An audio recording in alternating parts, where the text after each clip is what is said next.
This episode of Texzilla is sponsored by GoToMeeting.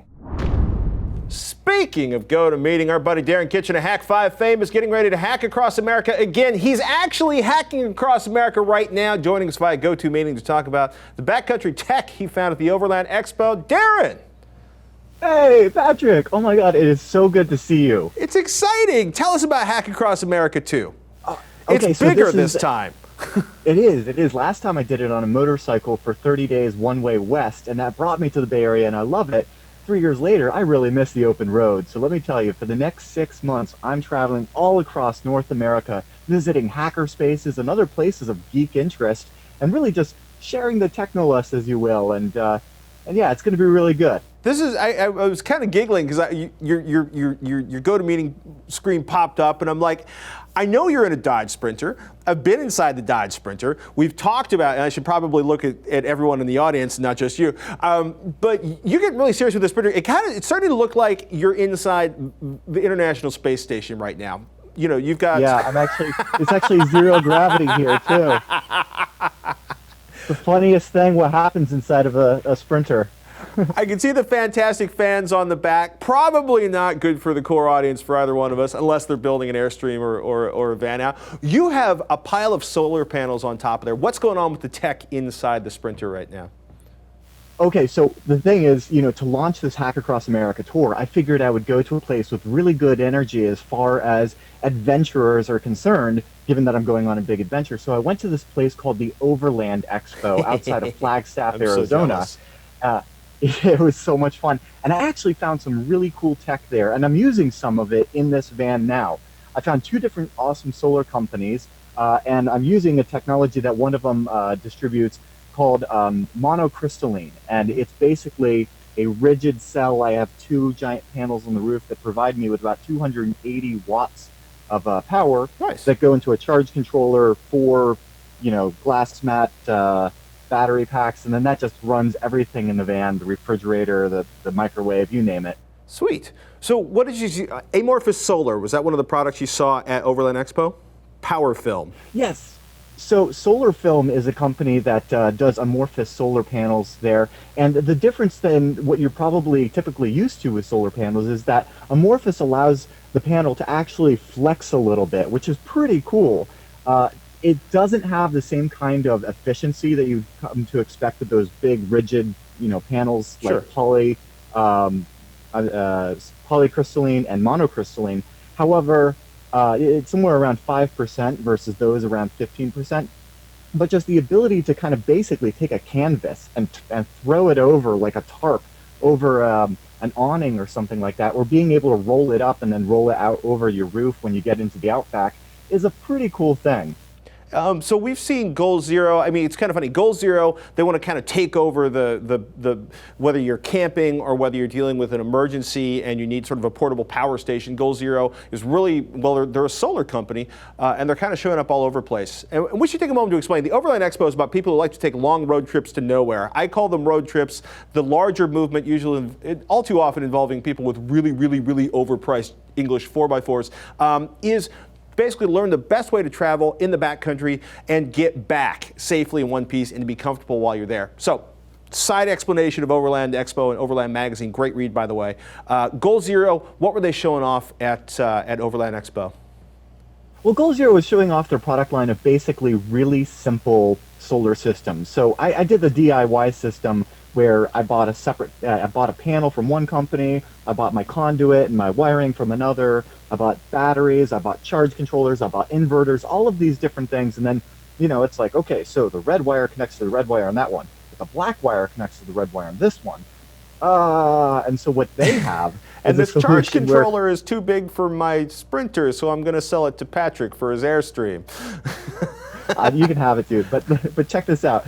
What they have is this solution basically where if you're within their ecosystem, it's really simple. So they have a battery pack that is not just a battery, but it's also the charge controller. It's also the inverter. Those are the charge controller is what takes in the solar energy and then puts it into the battery most efficiently. And the inverter is what takes that battery, that 12-volt direct current battery, and gives you alternating current out of it so you can plug in, say, like a microwave. And they have a really nice integrated solution where you can basically take all of the parts, not have to worry about these little red and black wires. Everything is these little barrel connectors of different sizes, so you can't plug it in wrong. And they make it really easy to plug in lots of panels into series and lots of batteries into parallel without having to get too nitty gritty with the stuff. So they're very consumer focused, and they've done a good job of being kind of like the Bear Grylls branded kind of solar stuff, if you know what I'm saying. The friendlier solar system. So Yeah. probably the coolest thing for both our audiences, I've used one of these down in Baja. You basically now, you bought Inmarsat satellite communications. Was it Oceans Communication? Is that what you bought?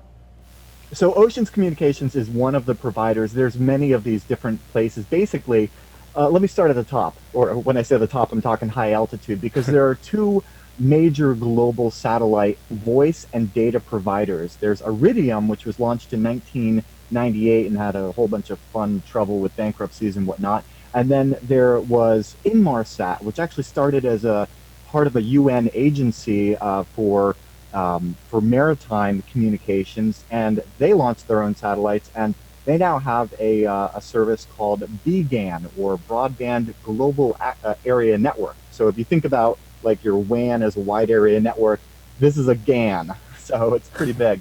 And these two competing technologies are both really cool in their own regards, but the Inmarsat is most exciting, probably to our audience, because they actually offer broadband.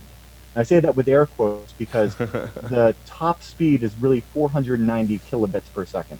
That's 490 kilobits, not bytes. Right, So, and we should point out, yes, you can do things like take your DirecTV or your normally house-based wireless out into the field and aim it and stuff, but this is actually designed to be mobile, and it's designed to be mobile everywhere. Unlike, I was kind of giggling because you didn't mention Globalstar, unless Globalstar was bought by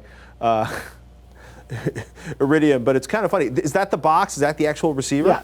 So this is the idea, is this is a lot more, I mean, yes, you could take your Hughes C-band dish, or you could, take any of those out in the field, but this is like the size of a 90s era laptop. And basically what you have on here is a compass. And so you take this little guy, and it has a GPS inside of the unit. And so when you turn it on, it tells you based on your location on the Earth what the azimuth is and where you need to be pointing this guy. And so then you line it up, and it even does the as you get closer to it, it goes beep, beep, beep, beep, beep, beep, beep, beep, beep, and once you've got this pointed at the bird in the sky, you've got data. They've got 3 different levels of antennas. There's class 3, class 2, and class 1. As you get to 1, it gets faster. Anywhere between class 3 is like 128 kilobits per second, all the way to their fastest 492 kilobits per second. So it's a really easy, I just pop it on the roof, point it at the sky, get it in the right direction, plug an Ethernet cable into this port here, and then I'm online. So, although it's about $7 a megabyte. $7 a megabyte. A megabyte. A megabyte. So you bought the whopping 11 megabyte plan? So I got a prepaid plan. It's about $100 for 11 megabytes, and it's good for up to 2 years. Okay. This is going to be great for when, say, for instance, just last week, I was hacking across America, and I was in this wonderful place. This is the Extraterrestrial Highway, which it runs parallel to this place in Nevada called Area 51. So that's north of Vegas, Nye County. The population density there is profoundly low. Did you even have cell connectivity at that point? No, that's the thing. I had no service whatsoever. The best I could get is every now and then you'd go through a town, and when I say town, I'm really talking about like a munitions depot where there's a truck stop. But otherwise, I'm pretty much using this to. It's got a handset that I can plug into it, so in an emergency, I could get a call out, which is kind of fantastic, or even a tweet out if I'm doing it right. If I'm say, using SSH or some other very low bandwidth kind of thing, because you wouldn't want to just plug this into your Windows machine, have Windows Update eat all your 11 megs, and there goes $100. What's the next stop on the Hack Across America, Darren? Oh, dude, we are going to Portland, we're going to Seattle, and then I'm going to take this thing up into Vancouver, British Columbia, so that should be fun. Stay tuned at hackacrossamerica.com, and actually, June 22nd, if you're in Southern California, we're having a huge meetup in Los Angeles, so come on out. Ladies and gentlemen, Darren Kitchen, hack5.org, hackacrossamerica.com, and keep an eye out for that Sprinter. It could be anywhere, but at the moment, it's heading to the Great Northwest. All right, let's take a moment to thank one of our sponsors, GoToMeeting. Look, get the whole crew together. You'll find it's amazing what you can pull off. Projects that would take weeks on the phone, decisions that would take days of email back and forth. Boom, they get done right then and there at the table. But getting everybody to that table, what a nightmare. Airline tickets, hotels, lost productivity during travel. It's a mess, which is why you should be using GoToMeeting with HD Faces. Get your entire team together the easy way, online. With GoToMeeting, you share the same screen so you stay on the same page, and the built-in HD video conferencing makes your online meetings just like being in the same room. You can read the expressions, keep track of everybody in the room. And it's simple to launch or join a meeting from anywhere. Got an iPad? You can present. Laptop, desktop, smartphone, they all run GoToMeeting. No more excuses for missing a meeting or an opportunity. Can't wait to start saving time and money at your company? You can try GoToMeeting today for free. Visit GoToMeeting.com, click the Try It Free button, and use the promo code TechZilla. Remember, use the promo code TechZilla at GoToMeeting.com. Simplify your life, save money. These are good things. GoToMeeting.com. Use the promo code TechZilla.